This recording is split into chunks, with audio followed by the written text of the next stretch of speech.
我一直有这个想法，在瀚海的下面做一家汽贸公司，代理一个大的品牌。最近这家公司都已经注册完毕了，可是你们威曼给出的代理费实在是太贵了。吴总的心愿现在终于有机会完成了。你说威曼吗？华气。现在通过爱长安，您肯定都了解了，华气正在努力进行军转民，后面也会重点进行民卡的研发生产。华气毕竟是老国企，有研发军用重卡的底子。上一次军转民确实不成功，但是绝不能代表这一次研发的新款也不成功。华气现在要重点开发南方市场，如果这个时候您跟华气就开始合作的话，做他们的广东省总代理，这个市场可是足够有吸引力的。于公，华气重卡肯定有市场前景。于私，您不是一直说欠华气那位司机一份人情吗？沈总的口才真是让人望尘莫及。你今天来，想说服我做这件事情，不仅仅是对华气有感情。你跟艾长安是不是也有私交？1周前，有一位姑娘来找我，她是华气子弟，但从小在上海长大。6年前，我们一起回到华气，但她一心想留在上海，而我却一片雄心想留在华气。我跟她正好，完全兑换了一个位置。那天她来找我，对我说，希望我能帮帮场子。那一瞬间，我真是感触良多。尤其是有个细节，他约我在咖啡厅见面，他却没有点咖啡。最后解释说，他舍不得点，因为在华气危难的时候，在5星级酒店点一杯咖啡，他觉得是一种不该享受的奢侈。所以，你就想做点什么？于公于私呢，我都会好好的了解一下情况，然后再给你一个答复。好，那我就不打搅您了。吴总，最后还是想拜托您，不管您做不做这件事，都希望您不要告诉别人。是不告诉艾长安吧？不好意思，吴总，这个原因无关任何一方利益，是我私人的事。你帮他，为什么不让他知道？好了，我不问。多谢吴总。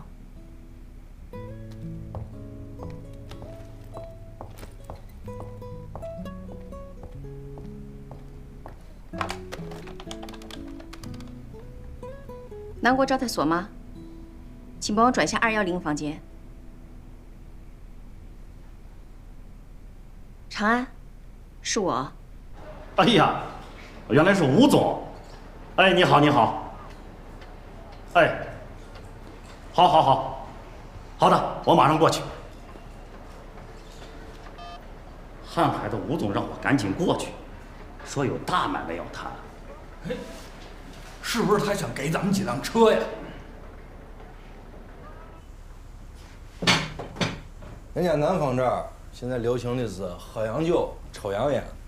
今天晚上这5个老板都会来，东西我都给你准备好了，到时候由你送给他们。你准备了这么多礼物，让我来送，这不好吧？这有啥不好的？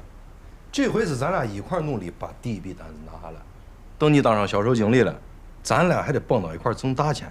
说东南西北中，发财在广东，以后咱的主战场就在南方。哎呀，老方，虽然以前你干过不靠谱的事情，但是过去的就过去了，咱们得一切向前看，以后咱们还得继续合作，啊。你发你的财，哥们儿要的是在华气干出一番大事业，让我爹，让华气所有人都知道，我葛太平是有本事的人。太平，有志气。威曼的车我没有办法让给你几台，但是我可以给你100台华气的卡车。你要卖华气的车？对，吴总是这么考虑的。在请你来之前，我跟艾长安已经仔细的了解过了情况。他呢，是我多年前还在新疆的时候就认识的老朋友，这几年也一直在打交道。我也知道你是一个守信用的生意人，所以我们就直奔主题。接下来我会做华气广东省的总代理。我们瀚海有一家新注册的汽贸公司，会先跟华气签一个购车合同，等下个月车到手，优先供应给你们潮汕车队。你们来看车、试车，满意了再跟我们签合同，直接从我的手上拿车。如果后续卡车有任何的质量问题，你就找瀚海的汽贸就行，我负责给你修好，然后我再去跟华气结算。没错，这些呢我都已经跟吴总谈好了，这些您都放心，绝对没问题。吴总，没想到你会出手。你们瀚海啊是家大业大，做事儿有规矩，我肯定是100个放心。那请问价格呢？价格是这样，贾队长，我之前已经跟您说过了，我们华气呢有优惠，35万一台，吴总这边会加上10%，最后也就是38万5一台给到您。贾队长，这多出来的10个点买的是万无一失，掏的不冤呀。再说了，市场价可是42万呢。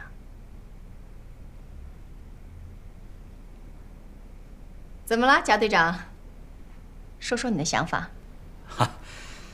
我们这个车队就是一个联合体，潮汕人很看重宗族关系，大家都是捆绑在一起赚钱。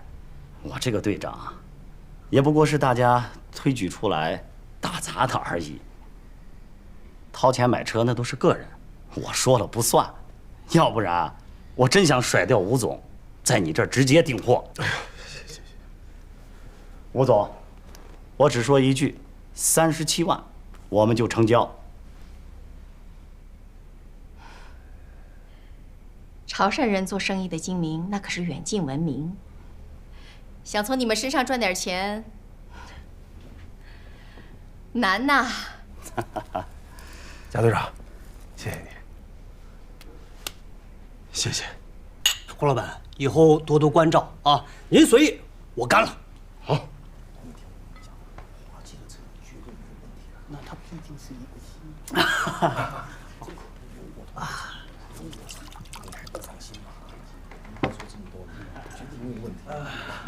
徐老板，我呀经常听冯总提起您，听出了您的丰功伟绩，真的是让我们这些小辈啊佩服得五体投地。谢谢。以后多向您学习。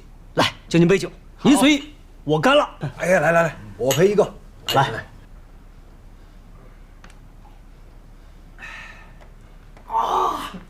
葛总啊，哎，说实话，我们几个好朋友已经决定买山姆的车级啊。华气的车级我们根本就没有考虑。我想冯总已经把原因告诉过你了。是。但是，冯总毕竟是我们的好朋友啊。别的我就不啰嗦了，这100台车子的订单就交给葛总你了。感谢。但是呀，我们还是要有一个要求的。哎，徐老板尽管讲了。对，那就是尽快交车级，越快越好啊！没问题。下个月我们厂的新车就下线了，到时候我会亲自押车给大家送到深圳来。哎呀，太好！这杯酒敬各位老板，大家随意，咱俩干了。好，来干！预祝合作愉快。感谢。感谢。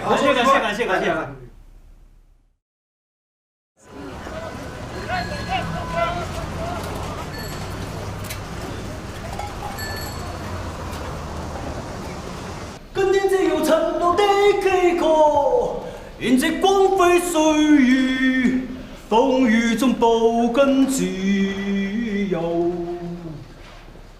一生經過彷徨的掙扎，自信可改變未來。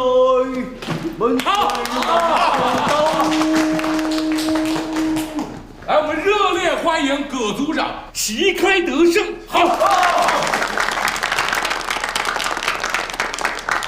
我发现啊，我们葛组长啊，那是赵总带兵啊，一生没有打过败仗啊。这次又拿了这么大一订单，哎，我们一组的同志们都准备着今儿晚上下馆子给你庆功呢。哎，你喝茶。咱们主要呀是想庆祝各组长正式升任各经理。对，咱们这几个人呐，以后可是销售公司的第一批元老了。哎，这葛经理吃肉，咱们喝点汤，没问题吧？说什么呢？我能吃肉，就一定让兄弟们都有肉吃。和平，赶紧去迎宾楼订一桌，晚上我请客。好。哎，那怎么好意思呢？我现在就去。哪去？杨伟是没溜达。我签完了，回来了。给您看个东西。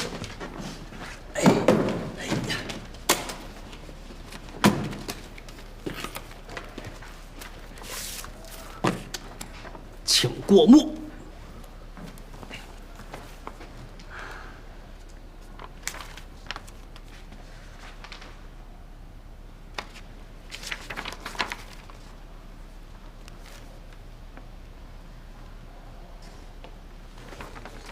你也接了份单子？叔，拿了这么大一订单，你咋还愁眉苦脸的呢？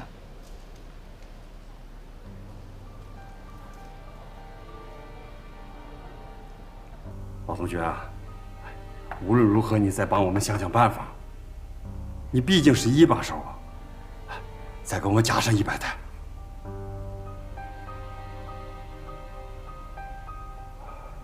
那好吧。怎么样？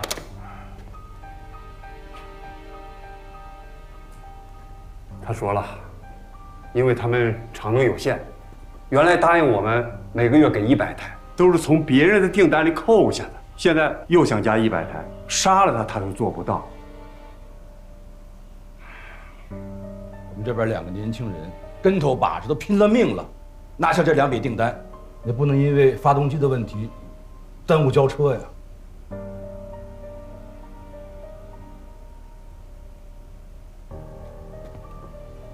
葛厂长，我那份合同里可是有延期赔偿的条款呀。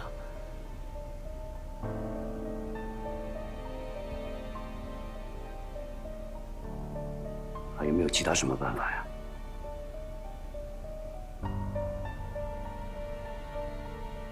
你们看这样行不行？待会儿我去找长安，让他那边少50台，然后给太平50台。好歹让他们俩匀一匀，压力别让太平一个人扛嘛。副厂长，你这不能因为长安是你儿子，你就擅自给他做决定。再说了，他那份合同里边也有延期要赔付的条款，到时候他怎么办？那你说怎么办？是你有关系啊，还是我有关系？对，那总得按照程序来。那个2份合同。谁在先啊？长安早一天。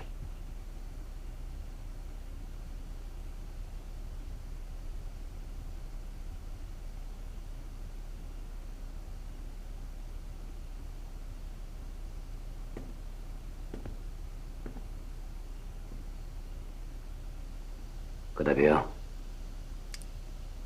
作为父亲，我想跟你说一句。你辛苦了，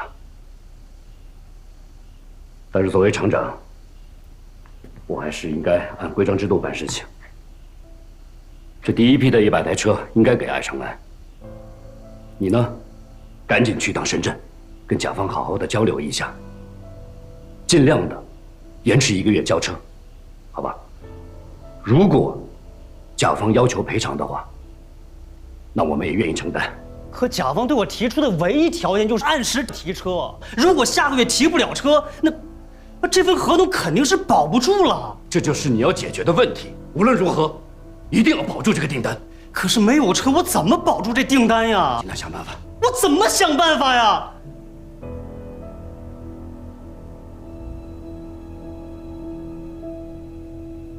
你不是要当销售公司的经理吗？这个问题你都解决不了，你怎么向我们长领导证明你有这个能力呢？去吧，自己想想办法。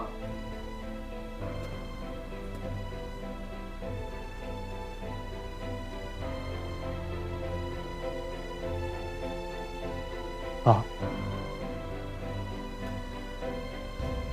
这次我就是自己想的办法。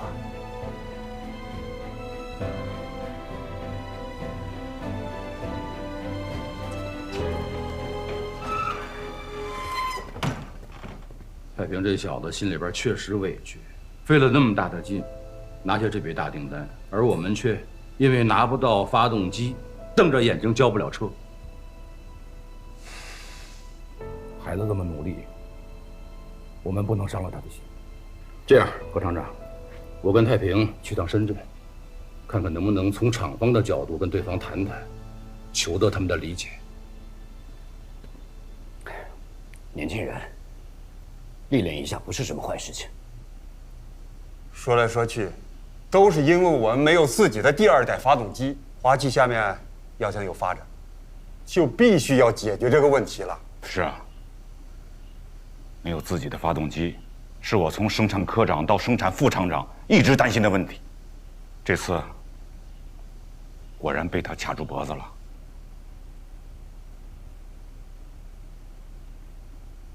是必须要解决了。哎，还有啊，你那个销售合同上我看第5页，我之前拿铅笔给你标注出来了，你回头给我改一下啊。长安，好嘞。哎，先不跟你说了。哎，你也回来了？我听何平说你也去深圳了，你自己拿椅子坐啊。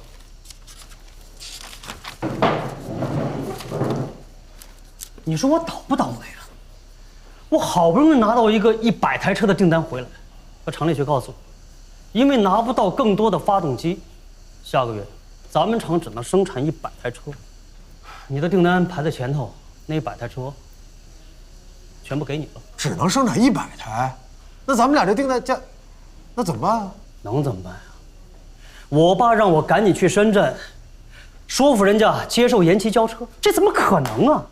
这个客户人家唯一的要求就是按时提车，如果下个月不能如期拿到车，那这个大订单肯定保不住。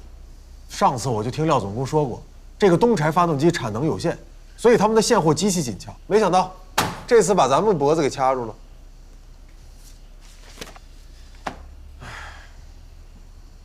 还有一件关键的事情，你说。咱们俩不是在搞3个月的竞赛吗？谁业绩好，谁就获胜。可如果下个月我不能按期的交车，那我的订单就完不成，我的业绩就是0，我就输了。可这能怨我吗？厂里拿不到发动机，完成不了生产任务，但淘汰的人却是我。你说，我冤不冤枉？当然冤枉了，而且咱们俩拿回来的是相同数量的订单，咱们算是打个平手。张安，咱们俩是从小一块长大的好兄弟，你摸着良心说，上次竞选经理的时候，是不是我的选票排第1？是啊。好，那按照公布的竞选原则，我是不是就应该是销售经理了？没错。好样的，不愧是我的好兄弟，说话坦荡。那我也说句坦荡的话，你说。你知道，我这个人从小骨头就硬，从来不对人说软话。但是今天，哥们儿必须得求你了，你把那100台车让给我吧。你即便不当销售经理，你还有3产公司做退路。可是我呢，如果输了，我往哪儿退啊？张安，我知道你参加竞选，也是为了想帮华汽尽一份力。可是我葛太平不也是为了华汽能够起死回生吗？我有自信，你能做到的，我也都能做到，而且我保证我会拼命的把它做得更好。怎么样，兄弟？能答应我吗？是这样啊，太平，你先冷静一下，咱们俩一起想解决办法，好吧？你说，你有什么办法？那好，我等你的办法。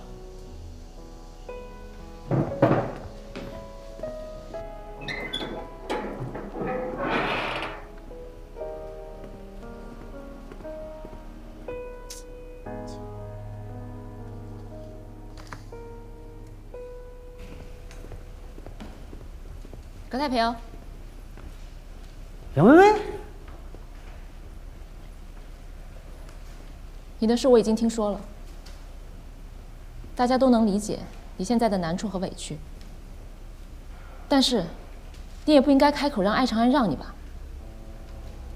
你听见我们谈话了？薇薇，要说让的话，那上次投票竞选，我是不是也让长安了？这可不一样。怎么不一样啊？你混淆了事实。上一次你没有被任命为销售经理，根本就不是你要让艾长安。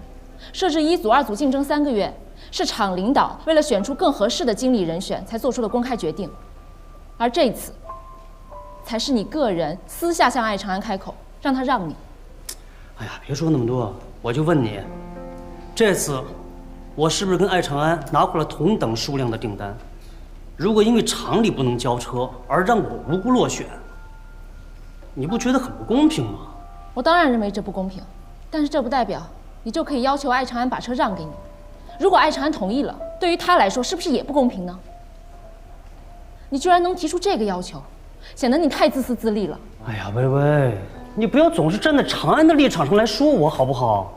我来找艾长安，只是希望在关键的时候，我的朋友、我的好朋友能帮帮我，而不是自己手里已经有了一碗肉，还非得跟朋友抢另外一碗肉。艾长安怎么会是那样的人？他会惦记着去跟朋友抢一碗肉？你别忘了，曾经因为你的过错，他失去过什么？你也别忘了，为了让你重新开始，他替你隐瞒了什么？他替我隐瞒了什么？这还需要我提醒你吗？你别吞吞吐吐，有什么就说出来。我已经不想再跟你多说任何一句话了。他到底跟你说什么了？不是他说的，是我自己听到的。杨薇薇，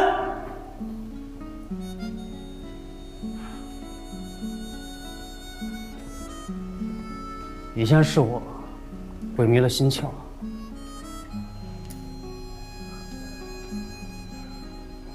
像条哈巴狗一样的跟着你，想尽办法讨你欢心。你呢？爱答不理，冷嘲热讽。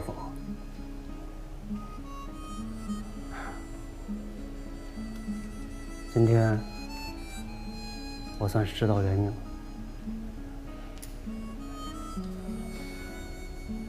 你放心，从今以后，我葛太平不会再像以前一样，满心满眼都是你了。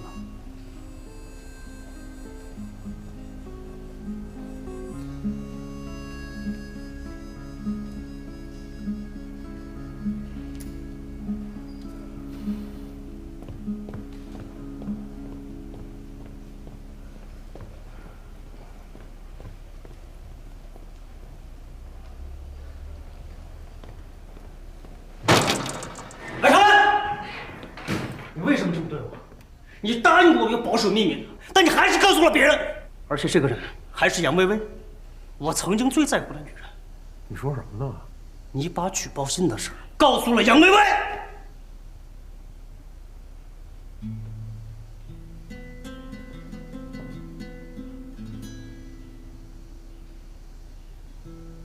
葛太平，这件事我从来没告诉过任何人。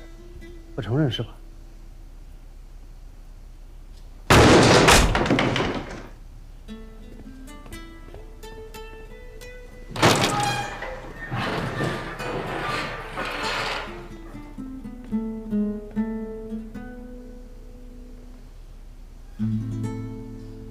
这位老领导说，东柴的厂长明确告诉他，别让咱们华气的人到处托关系说情了，还说什么哦，牛皮上打针没用。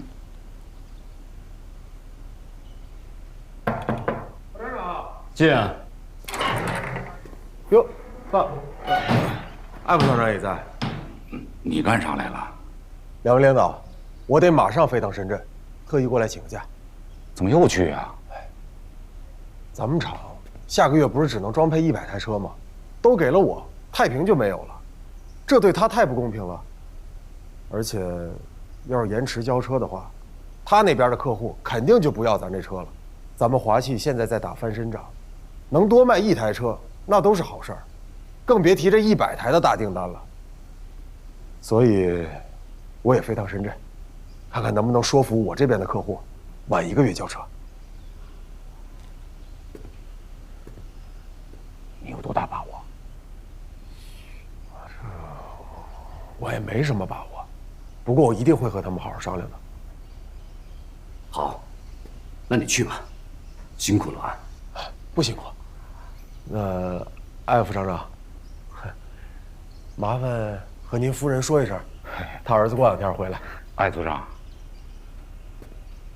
出门注意安全啊！哎，放心吧。那我走了。哎呀，你看呐，遇到问题，一个满腹抱怨，一个积极的应对。我们家太平啊，还需要厂长啊。老哥呀，这我得说你2句了。你呀，对太平过于严格了。咱们都年轻过，慢慢成长，慢慢成长嘛。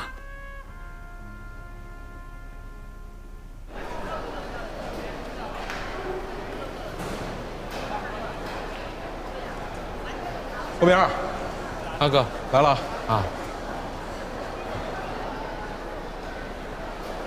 哎，你干嘛呢？我才想。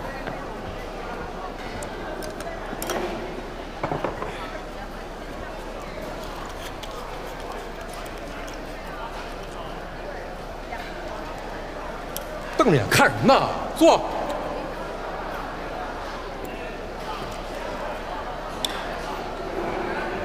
把你们俩叫过来啊，我就是想问问，到底发生什么事儿了？都多大的人了，你们俩怎么还能吵起来？行，都成哑巴了。来，先吃菜。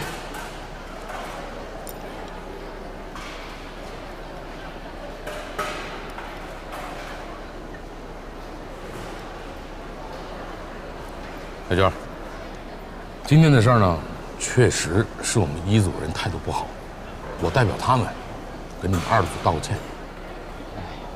也没用，我做的也不对啊。我知道你是去拉架的，我这不分好歹，把你跟他们扯一块说了一顿，对不起啊。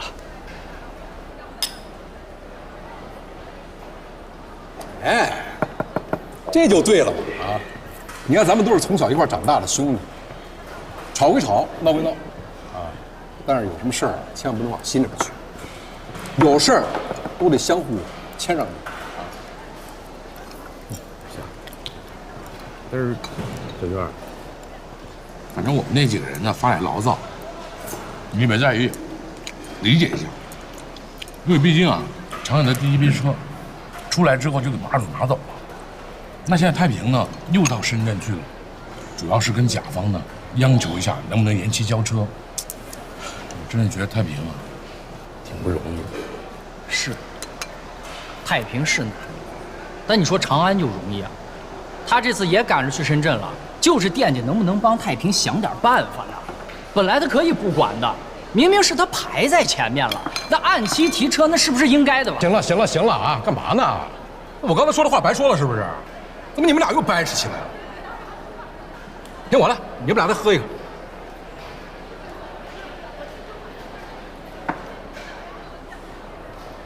我知道，和平呢希望太平赢，啊，小军呢希望长安赢，这都没问题。他们俩各有各的优势，不管是谁当上这个销售经理，不都是为咱们华汽来尽力？3年了，咱们厂连续亏损，赵家的公司也停了。但是现在最重要的是，这次军转民必须要成功，是不是？这3年，我跟青青连孩子都不敢要。太平跟我说，只要他当上这个销售经理，他就要帮厂子多卖车，给大家把工资补发了。这样我跟青青就可以放心大胆的考虑下一代的问题。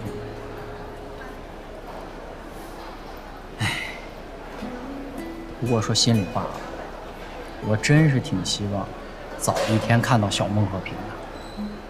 我不但想要个小孟和平，我还想要个小刘青青呢。但是难。哎呦，贾队长，我们怎么可能不珍惜呢？像你们这样的客户，别说是我爱长安了，就是我们华气厂，那也是10分珍惜、万分珍惜。所以我这不赶紧从厂子就过来了吗？你说的好听哦啊！我们急着做生意，等你的新车，是你说的哦。下个月100辆车运到深圳，我要不是信了你，我会买华气的车。我跟你讲啊，我们贾队长为了让我们去买你们的车，那是费了多大口舌，下了多少心思啊！你晓不晓得？贾队长，咱们别再犹豫了，就买3木吧。人家那边现在已经又给3个点了，3个点不少啦。是哦。艾长安，你应该也知道，我们跟客户签合同的时候，也有延期罚款的条款。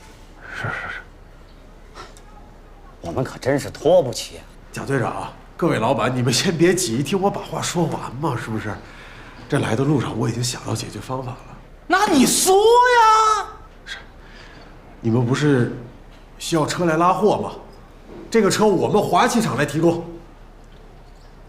我们有一个3厂公司，这公司里面全都是老股东。我已经跟厂领导请示了，从我们的3厂公司调100台车，包括驾驶员，免费给你们使用1个月，保证不耽误各位老板赚钱，好不好？你是说司机也是免费使用？是，免费用。你们厂领导同意了？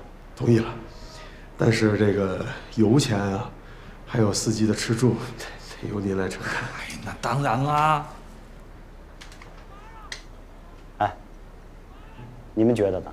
可是哦，如果我们用了他们的5吨车，可是到时候又看不上他们的新名卡，这该怎么办？哎，这是个问题哦。各位老板，你们能想到这一点，说明你们都是很厚道的人，不愿意占人便宜。如果真的是这样，那我们的车就算是白给你们使用了，行不行？贾队长，这个承诺书啊，我已经拟好了。白纸黑字写在上面，这字儿我也签了。唉，不过我爱长安有信心，只要你试驾了我们的新款名卡，就不可能不满意。如果真像他说的这样，咱们可以答应。很有诚意啊，不错。那好，艾老板，我们潮汕人最讲信用，只要你们华气能说到做到，我们就成交。成交。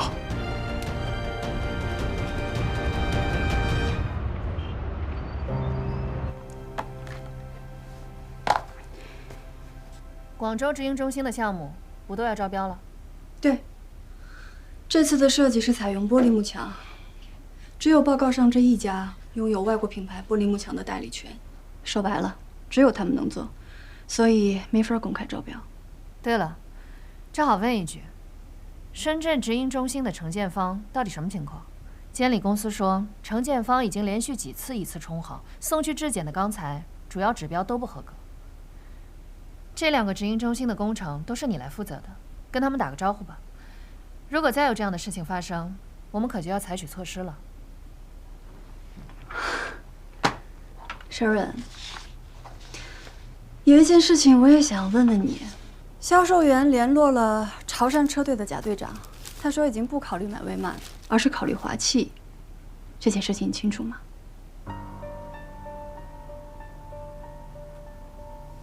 啊，没别的意思，因为你是华气人嘛，跟他们比较熟悉，我以为你可能会比较了解情况。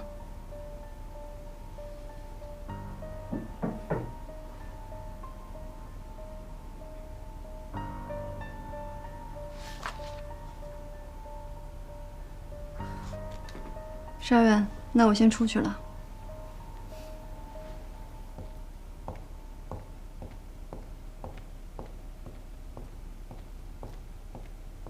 来我办公室，应该先打个电话。我只有徐迟的电话，我打给他没人接。今天晚上我就要回华气了，所以只能来打搅你了。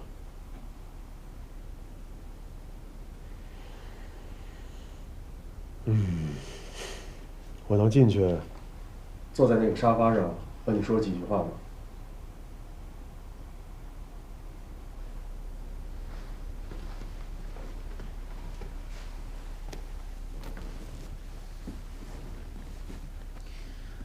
在外跑了一天，可以帮我倒杯水吗？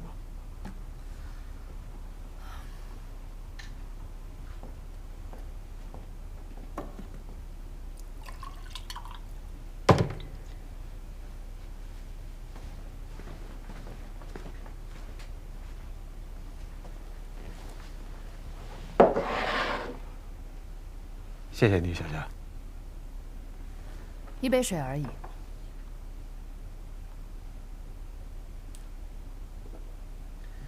这一杯水，不止解了我的渴，也解了华气的渴。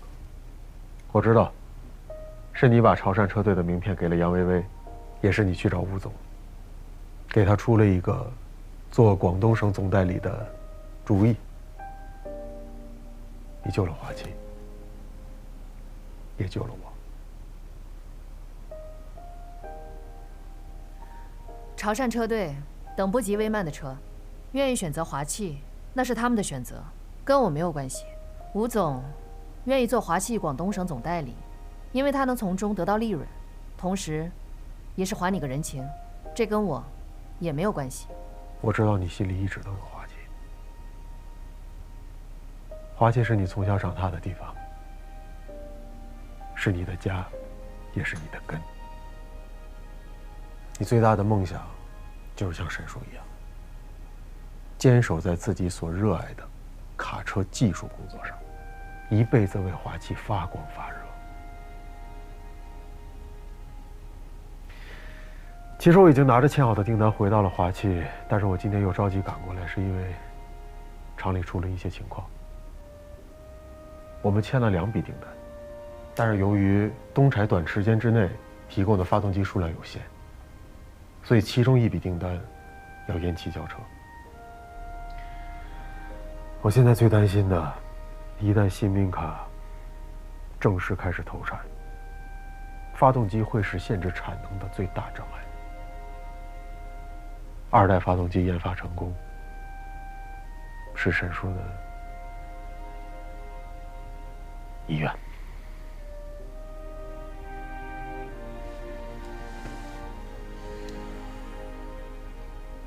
小夏，跟我回华气吧，这样你可以继续做你热爱的职业，和华气的工程师一起研发我们的2代发动机。华气需要你，同时我也需要你。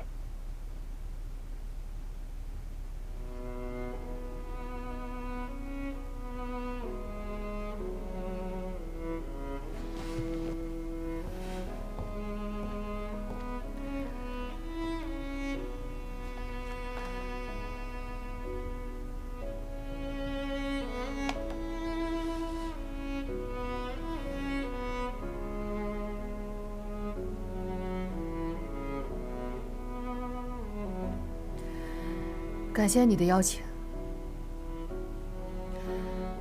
曾在一起，不在一起，都是感情。艾长安，喝完了这杯水，你就走吧。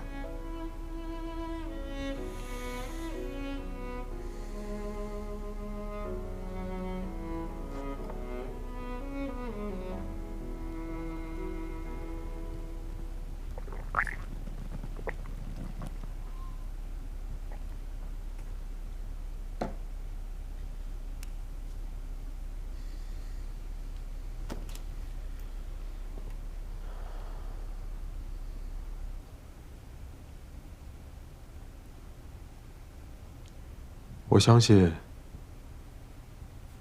山海自有归期，风雨自有相逢。万事终将如意。小霞，保重。我独自走过你身旁，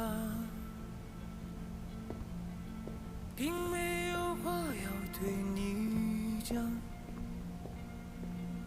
我不敢抬头看着你的脸庞，你问我要去向何方？海长安，我指着大海的方向，保重。你的惊奇像是给我。黄老板，你不要再跟我解释了。现在沈总已经有所察觉了。2件事情，请你记清楚了：一，深圳直营公司绝不要再想着在建材上以次充好，再让监理公司抓住一次把柄，这个工程就不要再做了。2，广州直营中心必须要招标，你可以再找2家可以做玻璃幕墙的公司来陪标，只要你的报价做到最低，我就可以把项目给你。建材不一次充好，那我赚啥嘞？还再找2家公司？那你找找看。露丝小姐，你当时利用我跟踪沈总，可是答应过我的，在这2个工程上，你肯定会帮忙的。我是答应过你会帮忙，而且我认为，直到现在我还在帮忙。确实，你确实帮了不少忙。那相比而言，我才帮了你拿1次。但就这一次，怕是你露丝小姐找别人做不到的吧？你斗不过沈总，还把我拖下水，弄得我东莞代理权也没了。你说，要是沈总晓得你在他背后搞了这些事，哎呀，那你在威曼还怎么待呢？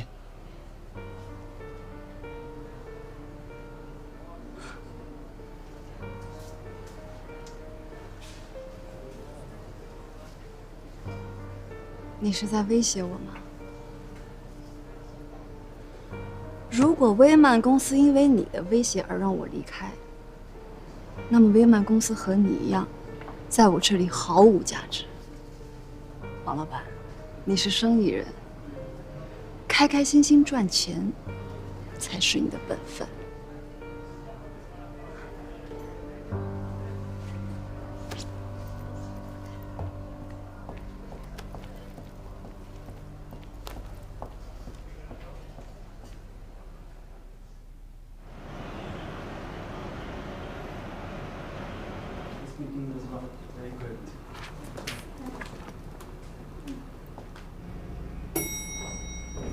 就按照我们刚才说的步骤啊。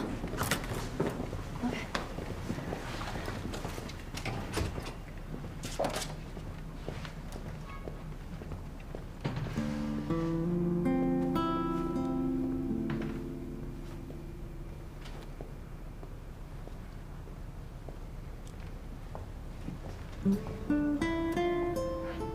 高总，这么巧，露丝小姐，来找沈总呢？啊，怎么感觉葛总情绪不高啊？怎么了？有什么事儿吗？抱着希望来，抱着失望去。不说了，我先走了。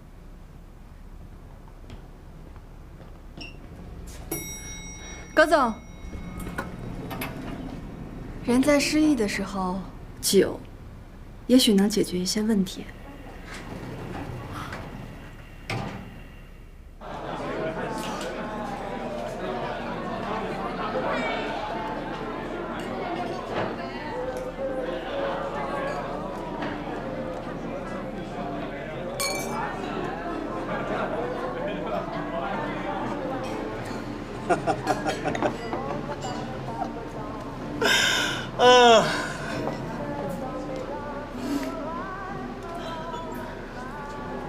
陆远小姐，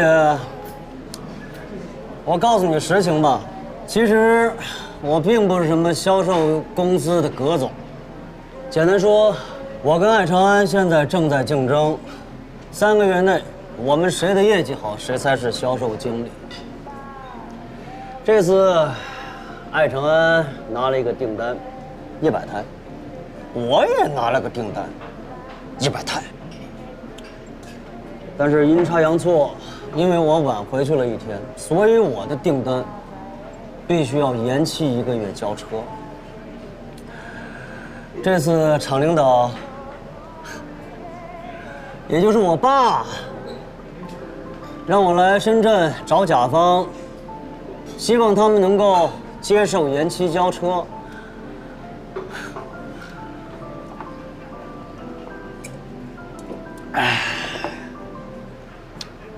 昨天一下火车，我就去找那几个老板求情，向他们低头赔罪，就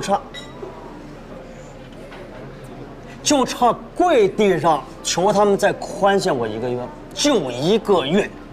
可这帮人二话不说，马上表示，华期要是敢延期的话，合同立马作废。怎么求他们都没用。所以，你今天去找了沈夏？是的。所以你带着失望从他的办公室里走出来？是的。你知道为什么吗？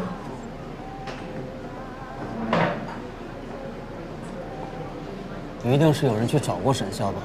昨天下午。艾长安。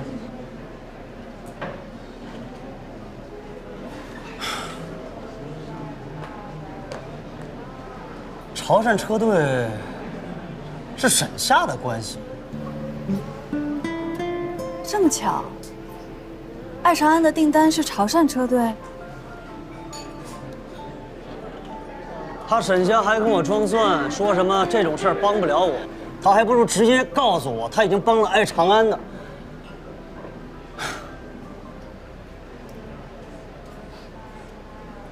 其实啊，在深圳的这一天，我能找的人，一个是我的同学，一个是我的故友，但这2个人都没能帮我解决问题。我真的是走投无路了。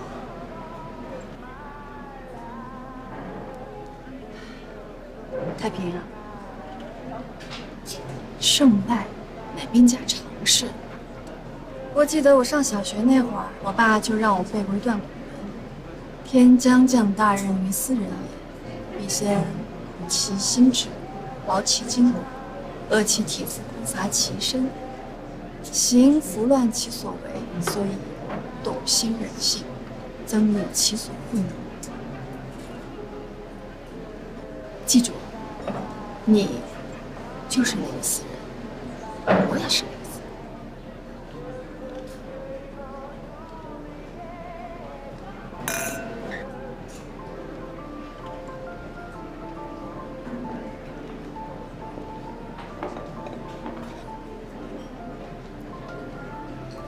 哎，不早了，我也该回去了，太晚了。你呢，也早点回去休息，明天起来继续奋斗。我送你。哎呦，行了，你都喝成这样了，下次再送吧。再见。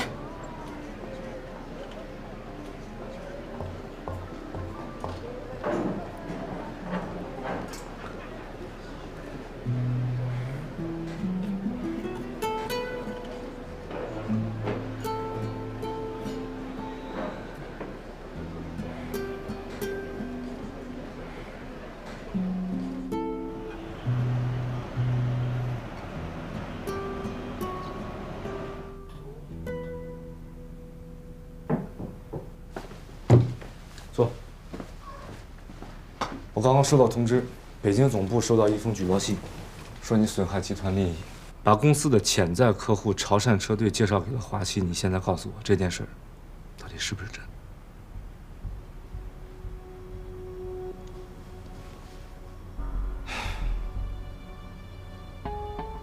我懂了。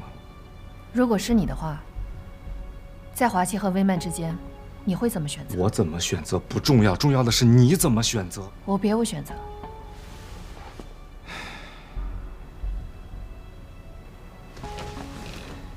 举报信我看过了，其实根本没有什么实质性的证据。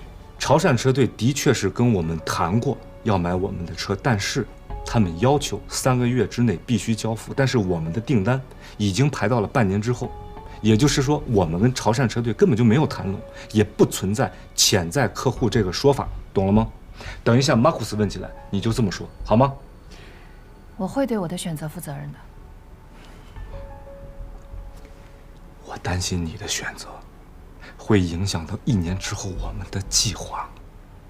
许之，谢谢你。其实我……坐。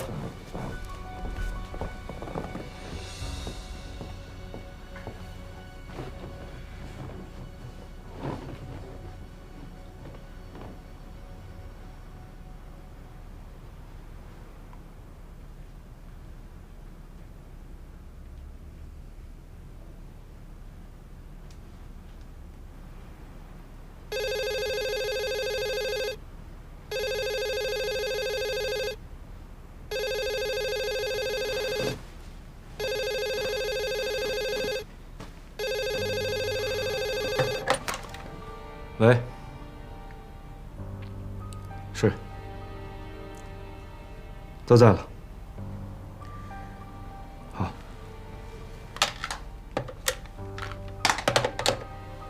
等下，马库斯找你。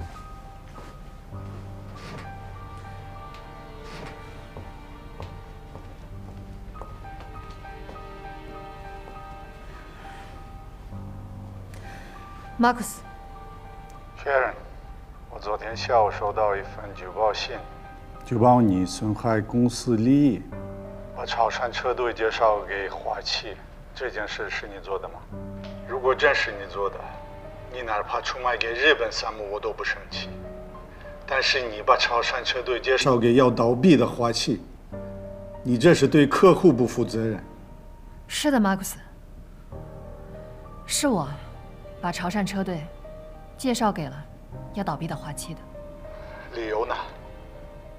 华企是我父亲奋斗一生的地方，也是我从小出生长大的地方。我对他是有感情的，我不能眼睁睁地看着他停产倒闭。我想帮他一把。Sharon， 你这是站在哪个公司的立场跟我谈话？站在威曼公司的立场，我确实犯了错，我引咎辞职。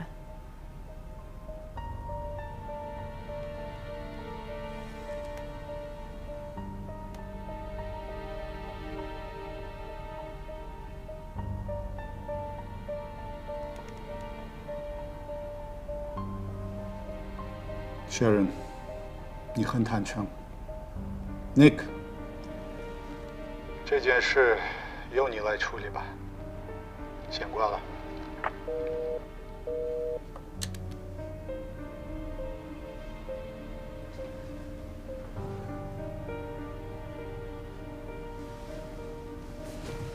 马库斯把这个难题丢给我，实际上是希望我能帮他找个台阶下，因为他心里很清楚，你入职以来短短几个月，不仅开拓了南方市场，还确定了珠江三角洲9个城市的代理商。如果不称职，你不可能做得到。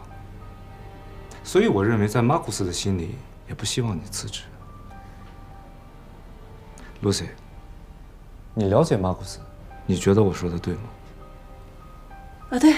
沙伦，你违反公司规章制度，对集团造成了损失，停职3个月，深刻反思。听明白了吗？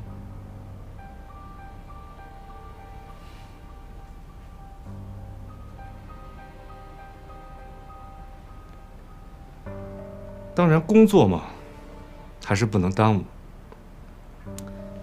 Lucy， 下面可能就要辛苦你一些了。南方分公司经理的位置，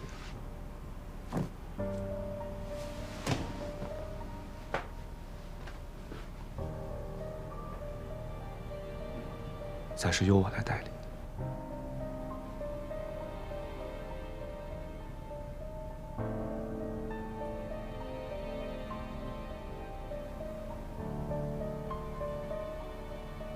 再合适不过。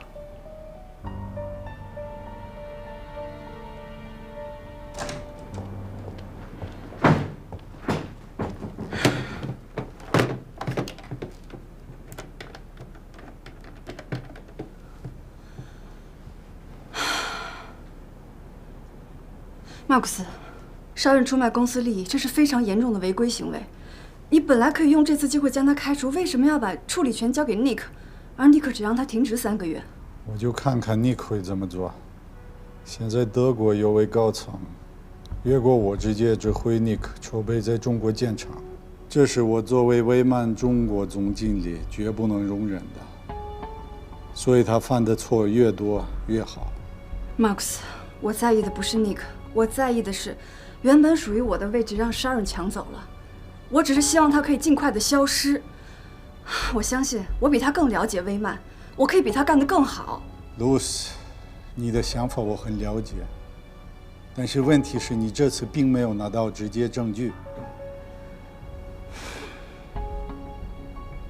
那你可以现在让公司成立调查组，就从那张名片开始查起。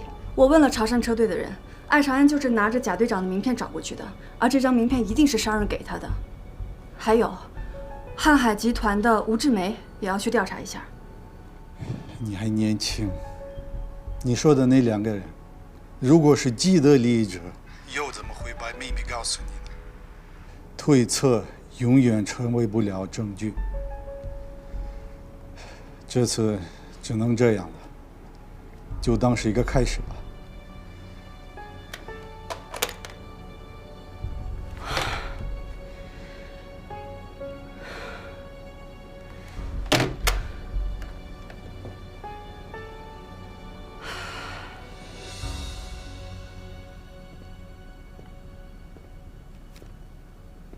忙着呢。我能忙什么？写检查呢。谢谢你让我冷静了一下，没有辞职。我正好可以利用这段时间，把关于2代发动机的一些想法好好落实一下。5年了，这件事情不能再耽搁了。你当然不能辞职，因为1年之后就会正式筹备建厂。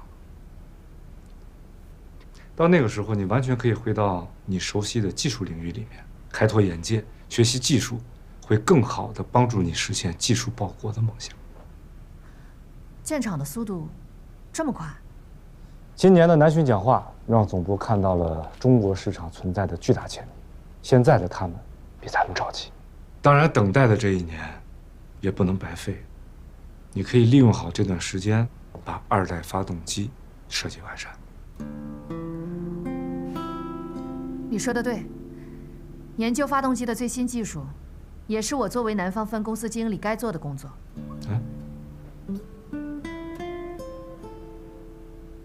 没错，但是你现在当下最重要的任务，是把检查写好。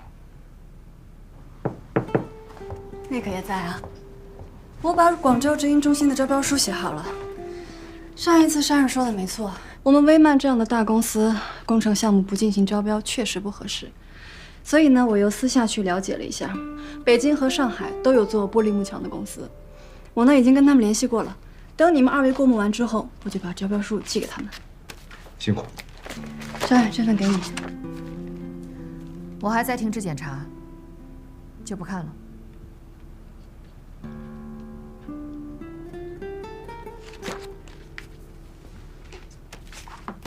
你得看，因为你的停止检查只有3个月的时间，等到我们开始招标的时候，你还是要全权负责的。那个说的没错。Nick，你先去忙吧，我要继续写检查了。好，那我也回去了。Lucy， 等一下，我有些事情想要请教你。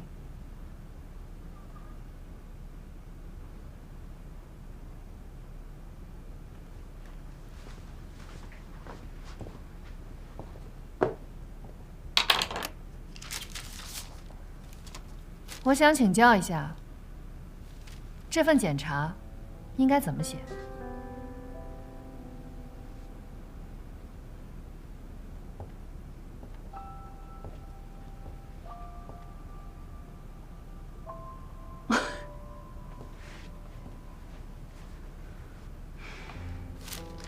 我要是你啊，就这么写：我把公司的潜在客户潮汕车队私下介绍给了华汽，这个行为是出卖公司利益，严重违规。这说明我是一个不称职的分公司经理。没想到你写检查跟写举报信都这么头头是道，理直气壮。作为分公司副总，举报违规的行径，我当然头头是道；维护公司利益，我应该理直气壮。冠冕堂皇的话，还是少说几句吧。你的目的不就是想赶我走，好早日坐上南方分公司经理的位置？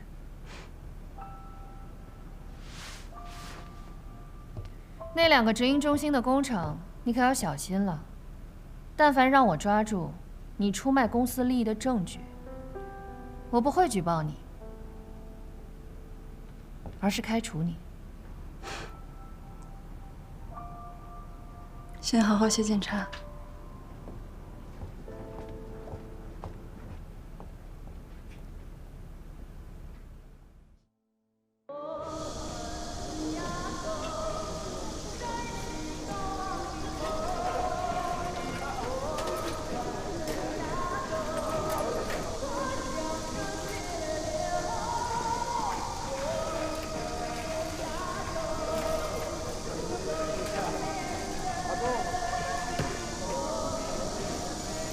经厂长办公会议决定，任命艾长安担任新的销售公司经理一职，华汽，1992年9月20日。是艾长安以后？对啊，就是他。完了，葛太平完了，我也完了。完什么完？咱们一块儿祝贺长安去。长安，呀，说逃到，恭喜啊，长安！长安，以后可就看你的了，一定要多卖车啊！长安，咱们厂扭亏为盈，不发工资全靠你了啊！好好干。太平呢？深圳。So don't forget to submit the report tomorrow, okay? I'll wait for that, okay? Wow, lovely. That's so beautiful. Awesome. You did a good job. Good job, man. So, Lucky, don't Thank forget you. to kiss her, okay? See you. See you.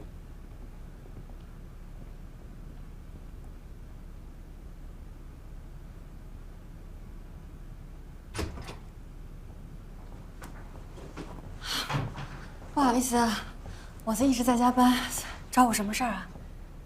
故天将降大任于斯人也，必先苦其心志，劳其筋骨，饿其体肤，空乏其身。Lucy， 谢谢你那天晚上跟我说的话，谢谢你给我勇气，让我坚信可以活出自己的人生。以后没什么事儿，还是不要来找我了。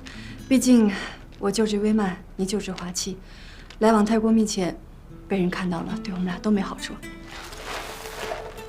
华气不在乎我回去也没啥意思，我要单飞了。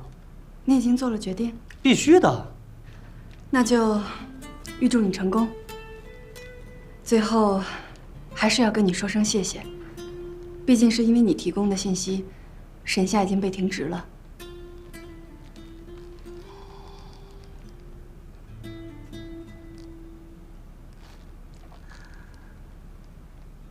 我早就知道，你第一次约我就是想从我身上获得一些信息，但是我不在乎，因为我很享受这个可以跟你单独相处的时光。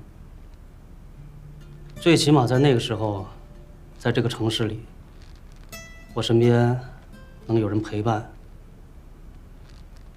而你也让我感受到了温暖。我们都身处异乡，想要做成一件事情不容易，彼此多给对方一些温暖，是应该的。我只是希望，给我温暖的那个人，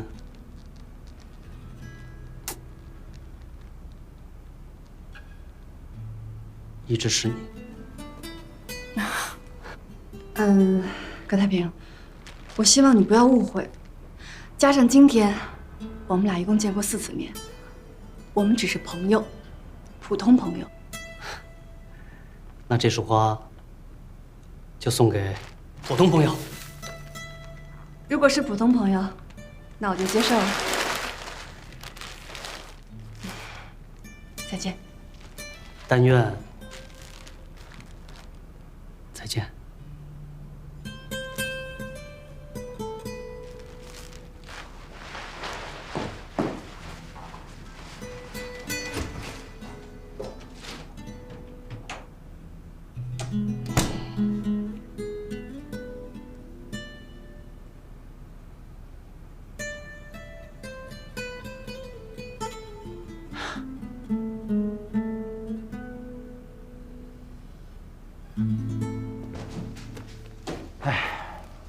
没想到啊，最后失败的居然是咱们一组。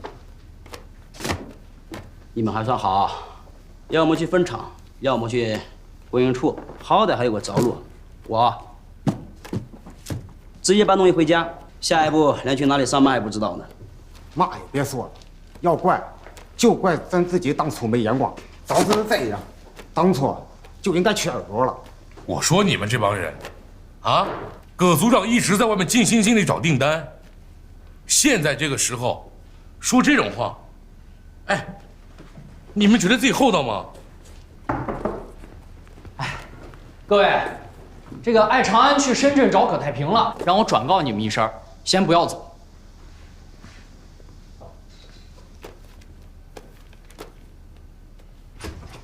太平，太平，你看谁来了？太平，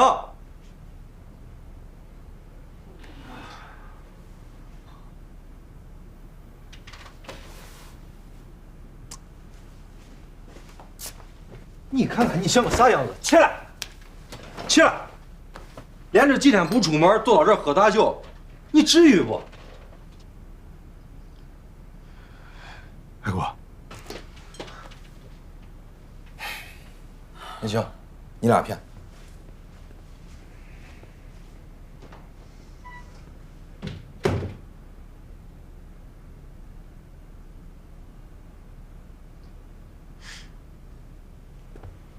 喝点啊！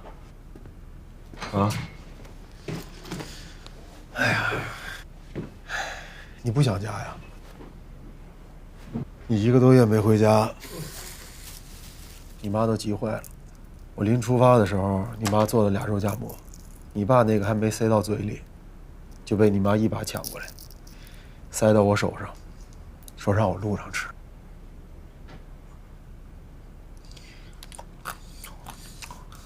哎呀，那个香啊！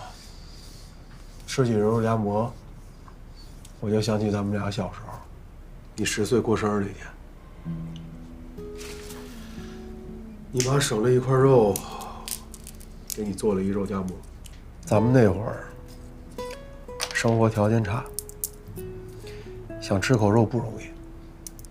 可是那天我生病发烧，吵着闹着也要吃肉夹馍。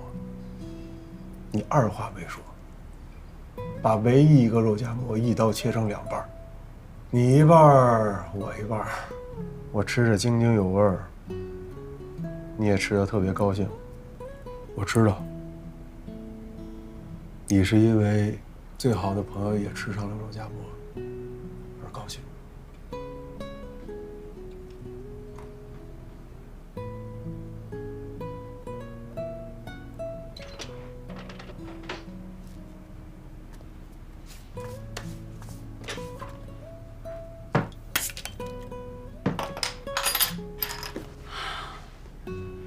太平，1个肉夹馍，咱们俩分着吃，1份责任，咱们俩也要一起扛。明天你就跟我回去，销售公司已经正式成立了，我邀请你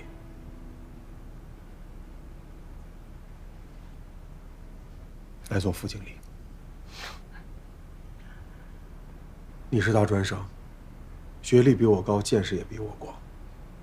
销售公司马上要开始正式运营了，不但要招兵买马，还要冲锋陷阵。太平，我一个人真应付不来。打虎亲兄弟，上阵我也要亲兄弟。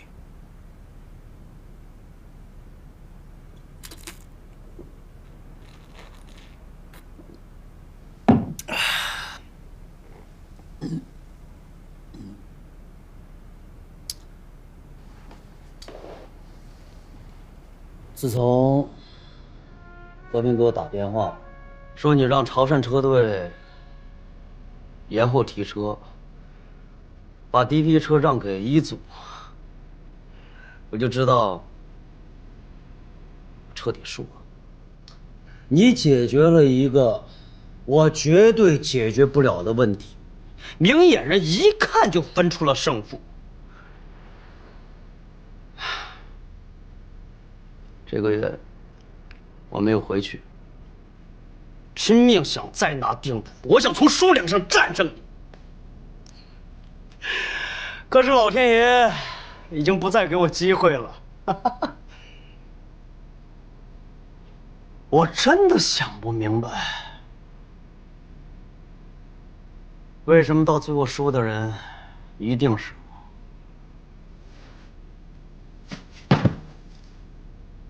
难道是我八字太差，注定这一辈子走霉运吗？输了就输了吧。长安，哥们儿真心祝贺你当上销售公司的经理，但是一山不容二虎，我是不会回去当什么副经理的。你喝完酒就走吧。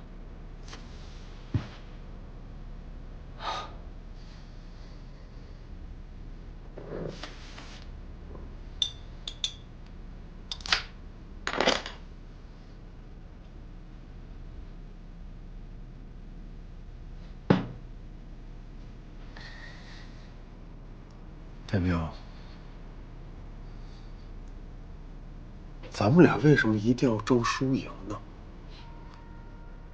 你根本就没有输，我压根儿也没有赢。该说的话我都说了，我最想说的话是，我需要你。那你得答应我一个条件。你说。你让我做销售经理，你做副经理，一切听我的调遣。可以的话，就回去。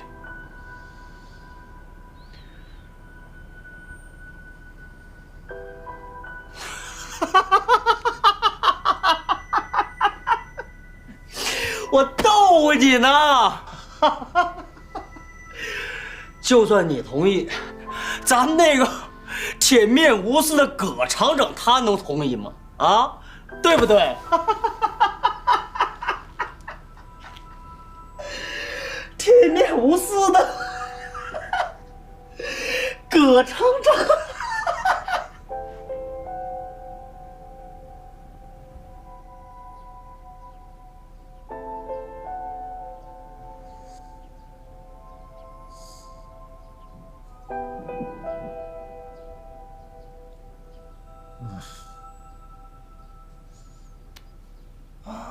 大平，大平，起床了。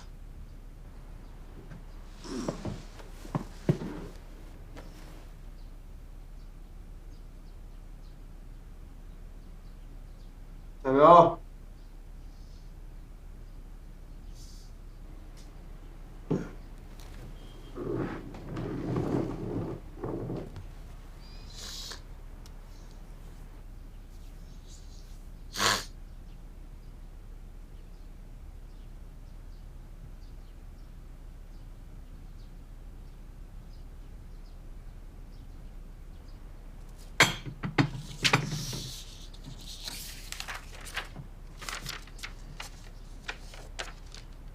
长安，我走了。原本要写的东西挺多，但婆婆妈妈的太破坏哥们儿的形象。你也别白费功夫去找我，因为我都不知道接下来要去哪儿。我只知道，我必须走了。回去告诉和平、国庆、小娟，哥们儿不混出个人样来，就不会再出现在你们面前。海鸥不再眷恋大海，就可以飞得更远。不多说了，帮我照顾我吗，左太平？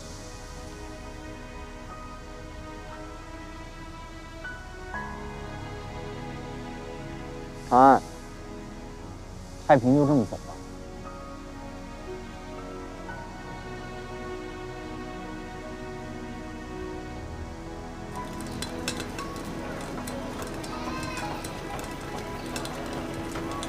李姐，休息呢。我是一个北来自老百姓。回来了。哎，洗衣服呢。哎，嫂子，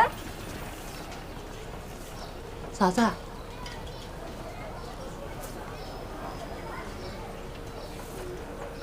玉芬儿。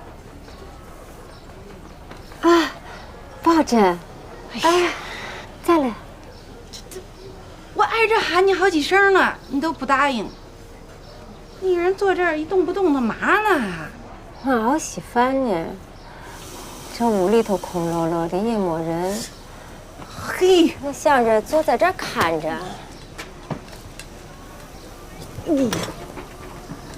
不是，多悬呐！啊，得，全白瞎了。那，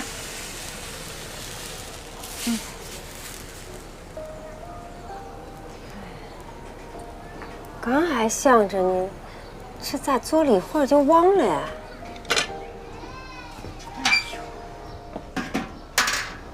嫂子，你得想开点儿。太平他就是出去闯荡闯荡，这孩子一离家，就像飞出去的鸟，是吧？他扑腾累了，他自个儿就回窝了。人身子骨本来就不好，你该吃吃，该喝喝，把这身体养得棒棒的。等太平衣锦还乡了，你还跟着他享福，是不是这理儿？哎，行了。哎呦呦呦呦，烫！哎呀，这锅是我新买的，这咋就烧糊了呢？可惜了。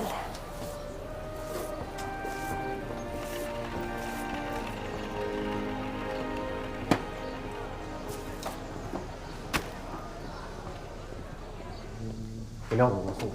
好嘞。哎，马亮哥，哟，老马，哎，我给你泡杯茶去，快坐。哎，我来泡，我来泡。别麻烦了，小娟儿。那，这什么呀？贾队长让我给你带的茶叶。哟，华汽的新车啊，他们都已经试驾了啊，非常满意，100辆，全部买了。谢谢。哎，那你们呢？在深圳怎么样？可好了，贾队长他们可大方了，把我们吃住什么的安排得特别周到。临走的时候，脸上还补了一红包。我们的司机啊，甭提多开心了。我就3件事，说完我就走。你说。这第一呢，你现在已经正式的担任了销售经理。我和向东完成3展车队的最后一个任务，就该离开了。哎呀，你们俩接下来有什么打算？这3年我和向东处得不错。之前你竞选销售经理的时候，我们俩就知道，板上钉钉跑不了的。所以我俩就合计着，接下来我俩得干点什么。我那破车吧，现在已经报废了。我想着，干脆就开个修理厂。向东这次回家，就是凑钱去了。挺好的呀。哎，我之前还在这瞎操心呢，说你俩到底要做点什么呀？这第2件事儿，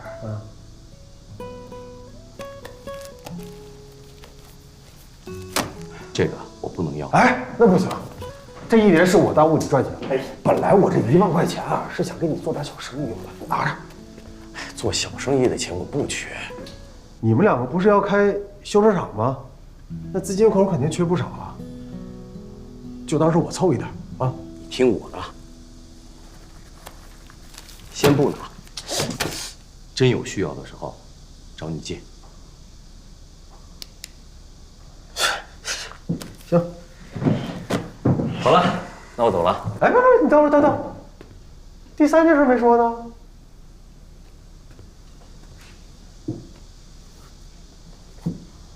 杨薇薇，那姑娘不错，我觉得她对你是真心的，赶紧娶了她吧。小娟，你觉得呢？我觉得有什么用啊？那娶不娶的，那得他觉得。赶紧娶了吧。娶谁啊？走。马战哥来了。好久不见啊。是啊，马上到午饭时间了，你别走啊，让阿姨经理私人请咱们吃顿饭。就是啊，等吃完饭再走。要吃你俩去吃，我才不吃呢。小娟，别当电灯泡啊！我走了。干嘛？老马，老马。